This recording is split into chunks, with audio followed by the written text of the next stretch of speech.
Hey everybody, thank you for joining us again for this cover to cover Unpacking the Intimate God. We are here with Pastor Alan Kraft, the author, as well as KJ Tencza. Thank you for being here, even though you've been a little bit under the weather. We're really glad that you're here with us. So today we are diving into the second chapter, which is on the practice of stillness. Yep. And I will be fully vulnerable with you. This was the hardest one for me. Really? Yes. And Tell me more. I know, right? Yeah, make it the Jenny therapy session here. But I would love to just know, what inspired you to focus on this particular practice? Yeah, I think I too had kind of a bad experience with stillness. I think in the sense of being told that I need time for silence.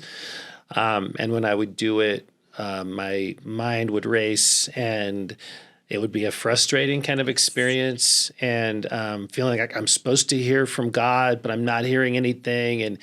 And so I think for a long time, I actually had kind of not an aversion to it, but more of an ought to, but it didn't really connect with me. And I think something shifted in the last few years, probably related to some of the biblical imaging thing, but also what shifted for me was when I realized that stillness it's this invitation from God to us to begin by being present to ourselves. Right. And that opened up a whole new experience of stillness, because rather than, okay, I'm going to be quiet and I'm going to focus on the Lord, that just never worked for me. Yeah. Right. So what has been way more life-giving for me is I begin in stillness by asking, where am I? And I'm asking the Lord that question, from Genesis chapter 3, his question to Adam and Eve, where are you? But that question is so life-giving for me, because then I'm able to tune into my own heart and I'm realized, man, I'm carrying some stress about a meeting later today, and I'm still thinking about something that happened last night, and all of that's okay. It's almost like we've been taught in stillness, you're with God, so you got to put all that other stuff aside and you just got to focus on Him. That didn't work for me. Right. What I found working for me was when I bring my whole self, my real self, and I spend the first few moments of silence, of stillness, just tuning into me, tuning into where I am. I use that analogy I just briefly mention it, but I sometimes will envision my heart or my life when I'm experiencing stillness, seated around it, the different parts of me seated around a table. And that may sound weird to people, but it's the reality that our heart is multifaceted. And so I can be experiencing joy in the same moment that I can experience some fear about something later. It's these multi-compartments of our heart. And so in stillness, when I began to start with this question, where am I? Man, that just opened up a whole new world for me, because then I can welcome Jesus into these places where I really am right now, rather than trying to be this pretend false self spiritual, and I'm going to spend time listening to God. That really transformed the whole concept for me personally. I love when you've talked about that before, like at a table and visualizing, this place of hurt or this place of anger or this place of shame or, and I think having that vulnerability, but that's where it's so hard. It is so hard for me to shut my brain down. So when you give yourself permission to not shut your brain down, I think that's where that true connection can really then happen. Yeah, because, and I want to get KJ's thoughts on this, because I know your brain works very differently. Very differently. And so when I've talked about it, I'm already there. When I've talked about it, KJ will be I can't go there. There are too many things. And so I'd love to hear how you process stillness in light of that, because I'm speaking from my own experience as someone who lived a number of years kind of disconnected from my heart. And so my whole life was keep going, plow ahead, keep, even if you're stressed, and so I lived with this disconnect from my heart. And so that's why I think for me, stillness, this question of where am I, is so powerful. And the idea, Jenny, as I think you were alluding to, is that every part is welcome. Yes. See, that's something that in the church we have not done a good job. I'm not supposed to be afraid, and so I can't welcome to the table the part of me that feels afraid. I need to resist that. And so what happens is there are parts of us that are there for a reason. There are legitimate parts of us, of our heart, but we're basically taught in Christianity that certain parts of us are not welcome to the table. And that short circuits the whole experience of stillness, because I'm only bringing to God then this false self, the self that I think I'm supposed to be like, rather than bringing my whole self. And that's huge. That's huge. That's good. But I want to hear how you, because you're a heart guy, you live out of your heart. So what does stillness look like for you? Okay, so here's a couple of things that I was thinking about during that. As you had been talking, the term silence popped up quite a lot. So silence and stillness, that they were kind of holding hands or taking each other's places. And I think there's something in that's pretty interesting, that it isn't just about being still in a place, but there's this practice of silence too that's kind of happening at the same time. And I found that that tends to be terrifying for people because that their heart actually talks to them. Yes. And there are quite a few people who hate being still or by themselves, because it's in those times they actually begin to encounter their own heart, and it's really uncomfortable for them. And there's embarrassment, there's shame, there's guilt, and going back to how Pastor Alan I had brought up this whole topic of God in the garden calling out, where are you? The thing that's cool about that whole story is Adam and Eve are hiding, and they're hiding because they're embarrassed that they don't have any clothes on.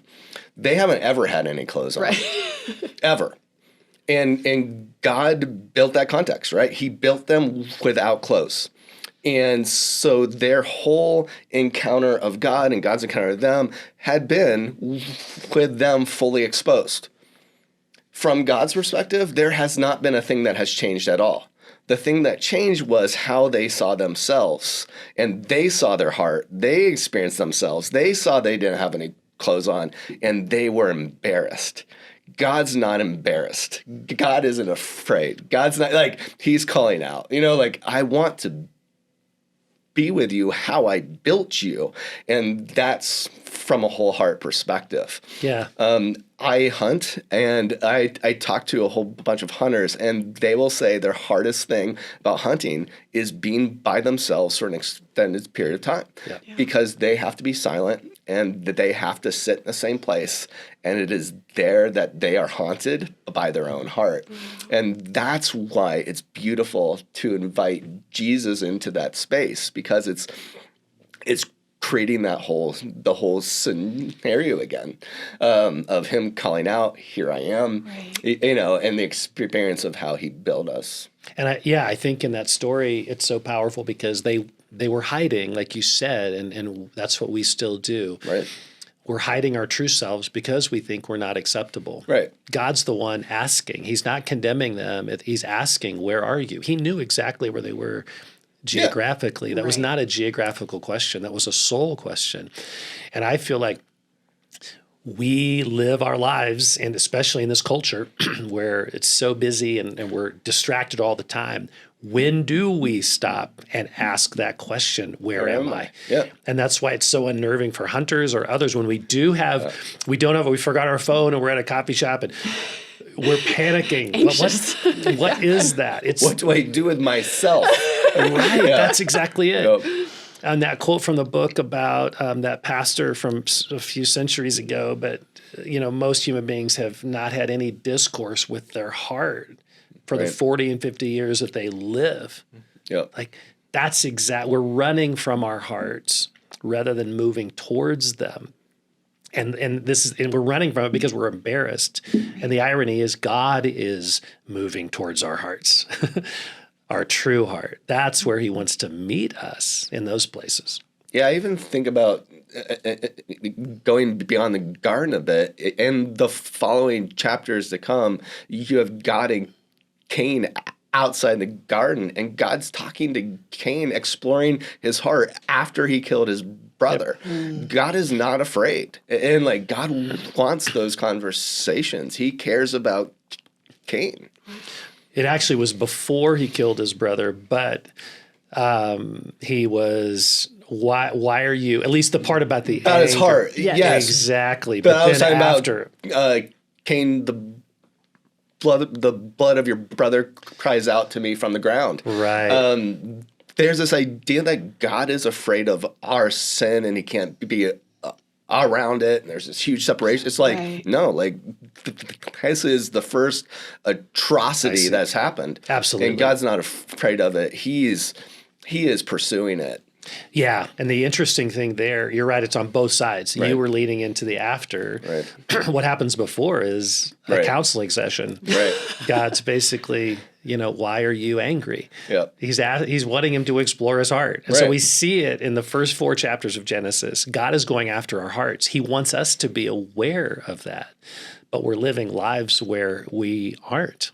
We're so busy and distracted that we rarely take time to tune into our hearts. And that gets back to why I think stillness, this practice, is so important and has been so life-giving for me. That's good. It brings us down from understanding God to experiencing Him. Right. Like, how cool would it be to have God here saying, tell me what's happening in there. Right. It's like that's the point, right? Like he is doing that. So God isn't someone to be understood. He's someone who's like begging us to experience him. Yeah, and we experience him in our hearts. Mm-hmm. And so if we are not even aware of our own heart, we're not going to give him access to those places because we're not even aware. That's good. I think too, we do live in this, world that we are just consuming all the time. Our brains are going all the time. We're busy, and things are happening. And I love in the book you do an emphasis on giving oneself grace, especially if you're distracted during this stillness time. And I love that you do that. It's comforting because it's very relatable. But I would love, how can people navigate these feelings of guilt and shame when you're trying to do this? What advice would you give people as they're starting this process of stillness? Yeah, I think do have grace for yourself because it is a learning. It's a new experience of tuning into our own heart and then realizing that God wants to meet us in that place. Mm-hmm. And so I think for me, it's crucially important to connect it with week 1 of his delight. And if we can know that God delights in us and lean into that place when we realize there's shame at the table or there's anxiety at the table or there's something that we don't even really want, that's at the table. That's something that our heart is experiencing right now.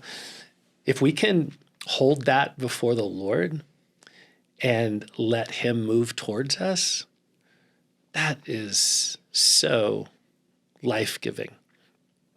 And so I would just encourage people to lean into that. If there are places where we're stuck in an emotion, I think that may have happened last week when we talked about imagining yourself in the prodigal son story. Right. I know of people that when they go through that exercise, they get stuck in a particular place. Well, that's just helpful information. And so I really think whatever we're experiencing in that stillness time with the Lord, and maybe if it is an emotion that we don't know what to do with, that's okay. We don't have to fix it. Let's be with Jesus in that emotion and see what happens, see where he leads, see what he does, rather than feeling ashamed about it or feeling like we got to fix it. Because a lot of times when we explore an emotion, we'll talk about this, I think, in a later chapter, but when we stop and actually explore an emotion, kind of like Cain, God says, why are you so angry? There's a wealth of information beneath that emotion. There's a reason that it's there. And so if we can begin to tune into the Lord's love for us in those places, it becomes this place where we can experience Him, and we can get insight into why we're experiencing this emotion, what is truly happening. And so then we're welcoming Jesus into the root of that. And that's when it becomes transformative. That's really good. Any thoughts on? I know it's like, Yeah, I was. So it's totally coming to the end here, but I was thinking, how cool is it that people can experience Jesus for themselves? Because it has been a cultural habit or pattern to experience Jesus through others who are experiencing him. Right. I go to church to hear a sermon of someone who heard from God, and he will tell me, or I sing the songs that somebody else wrote, or I read a book about somebody else's experience, and I understand that this is true. I'm coming to this place, I'm like, this is the thing that's cool about this book, is that it isn't, here's content about how Pastor Alan experienced God. It's, here's content about how I experienced God, but you can experience it too by yourself and in community, and you can see his face, and he delights in you. And it's kind of shifting the perspective a lot. And I think that is pretty incredible. So thank you. Yeah. I would love to follow up on that question, because I do think it's really an important one. And I remember you making a comment to me. I'd love to know how you experienced stillness, because I think when we were talking about it, you said, I am so aware of my heart. Sometimes I have to kind of rein that in. And I think that's what you were getting at too a little bit. And I'd love to hear from your perspectives, because again, I'm coming from a place where I have been disconnected from my heart. And this is, welcoming these parts is really important, and it's new to me. Right. But there are people listening that there are 14 people at the table all the time at a heart emotions. And so I'm curious how you navigate that in terms of your experience of stillness. What does that look like for you? Yeah. I'll let you go first. Okay. So how you introduce the practice and saying, here's the part of stillness that I hated. That's the part that I enjoy. I enjoy practicing stillness, and I say, everything stop. And I picture my heart vanishing and all the chaos vanishing, and it's just him. And it's this idea of everything's okay. I don't know why I'm crying, but I tend to experience everything. If I'm talking to somebody, I feel like I absorb them, and I feel what they're feeling. And so it is a common thing to go to a quiet place and just sit there and just say, everything stop. And in that place, I always just picture a campfire, and then he's on the other side, and he does not say anything, and I do not say anything. It's just sitting in his presence, and everything is okay. And that's it. I love that. Yeah. I love how I think, and I hope people hear that I'm presenting the way that I experience stillness. But that there may be the way certain people are wired, that it's very different, and that idea of a table that isn't helpful for them. What is it's just them and Jesus. So it's a minimizing, it's a detaching that needs to happen for them. And the goal is the same.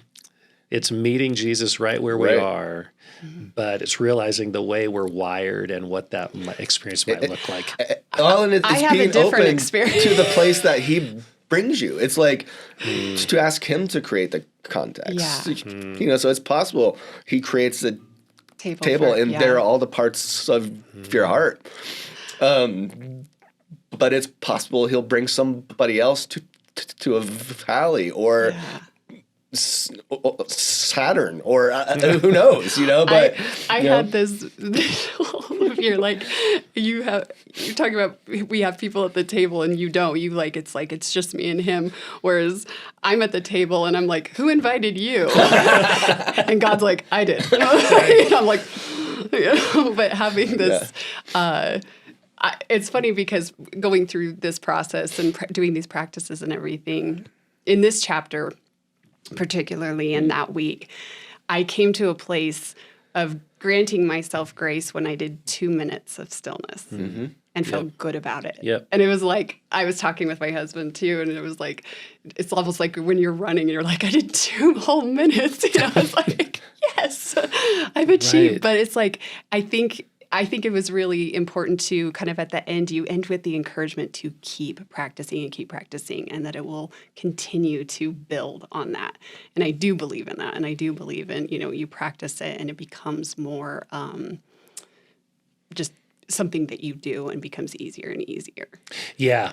Yeah. I really think that's true. And I think we, even through all of our different experiences, I think the reason you come with just Jesus is because you feel so many things. Yep. But in that experience, Jesus brings the emotion. He brings the thing he wants to address. I tend to live disconnected from my heart. And so for me, the stillness becomes a place, okay, who is at the table? Right. And you're at a place where there are people at the I don't want you here. Right. There are parts of the table. Yeah. And what does it look like to actually welcome Jesus into that place? And the other thing I would say is related to what you just mentioned, Jenny. I'll just throw this out there, but I think I would encourage people to practice stillness to the point at which it pushes them beyond their comfort zone. Yep. So for some people, 2 minutes is going to be huge, right? So I was in a meeting with my counselor recently, and he challenged me to 3 hours. Oh my gosh. I know. And that was my initial reaction. Like, yeah, exactly. But I'm telling you, that amazing. Was one of the most, it was incredibly life-giving for me. But it made me nervous when he even said it. And I'm like, hey, I've written a chapter on this, or whatever. But he was challenging me, and in a good way, to go beyond what's comfortable for me. And that was huge, honestly, because when it's a space that's uncomfortable for us, we are entering into space where it's like, I don't have to hurry. Right. I don't have to, this isn't about any agenda. And so I think when we can lean into that really opens a door for an experience of God meeting us because we're not in a hurry. Right. And we truly can bring to him our nervousness, our discomfort, and then we're just there. Yeah. And so I'm not encouraging people to take 3 hours unless they feel like that's. I don't know. I think that's a great challenge. but do, push yourself in you know what I mean? Make this experience of stillness something that does feel a little out of your comfort zone. It's the only way we grow. I think that's right. That's right. Absolutely. I heard this poem super long time ago, and I can't quote it perfectly, but it was something like, if you ever want to go on a great pilgrimage, go in a closet and sit by yourself. Yep, that's fantastic. Wow. It's so true. Well, on that note, thank you guys so much for being here. Thank you for just continuing this journey with us. We encourage you to go over to alankraft.com. We've got a lot of resources there. The exercises are there. There's some discussion notes if you're doing this with a small group. So head over there. There are lots of resources. We'd love for you to continue this with us, and we will see you next week. Yep.